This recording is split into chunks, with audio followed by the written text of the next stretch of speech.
बहुत स्वागत है आपका भारत समाचार में। आपके साथ मैं हूं स्वाति श्रीवास्तव। शुरुआत बड़ी खबर के साथ। खबर मेरठ से। बीजेपी प्रत्याशी अरुण गोविल के एक पोस्ट से दरअसल सनसनी फैल गई है। अरुण गोविल ने किसी का नाम लिए बगैर एक्स पर लिखा है कि जब किसी का दोहरा चरित्र सामने आता है तो क्रोध आता है, उससे ज्यादा स्वयं पर क्रोध आता है।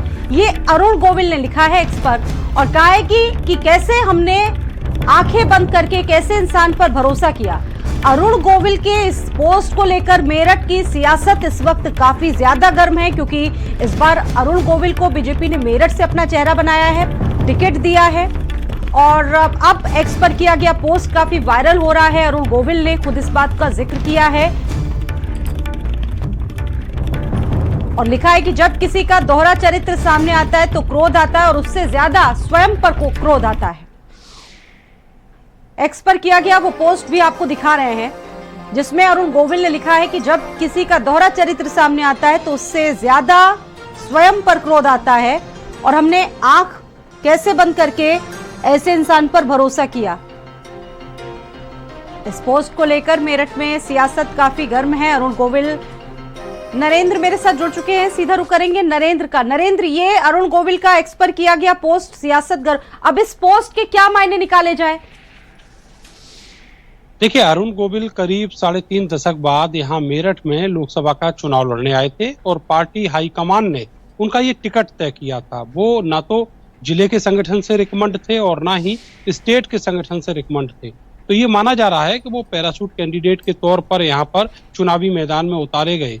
पहले ये चर्चा थी कि वो अयोध्या से लड़ेंगे, लेकिन वहां पर जो जातिगत समीकरण है वो उनके पक्ष में नहीं बैठ रहे थे। दूसरे, अयोध्या का जो संगठन है वो मेरठ के अपेक्षा बहुत कमजोर है, इसलिए यहाँ से उनको चुनावी मैदान में उतारा गया।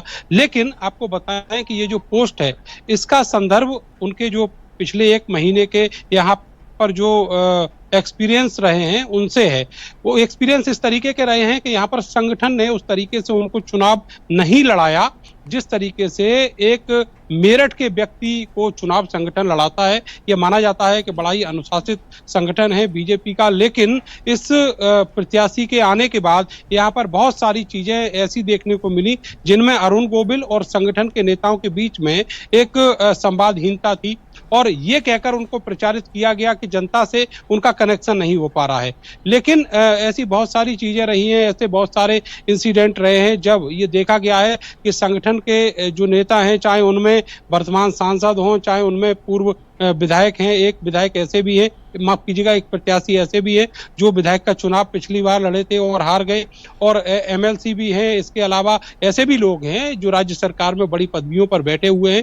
किसी ने भी उस तरीके से उनको चुनाव मनोयोग से नहीं लड़ाया जिस तरह की उन्होंने उम्मीद की थी, संगठन ने उम्मीद की थी। अभी कुछ दिन पहले संगठन की ओर से एक रिपोर्ट भी मांगी गई थी, ऐसे लोगों के नाम भी मांगे गए थे, वो नाम भी यहाँ से भेजे गए हैं।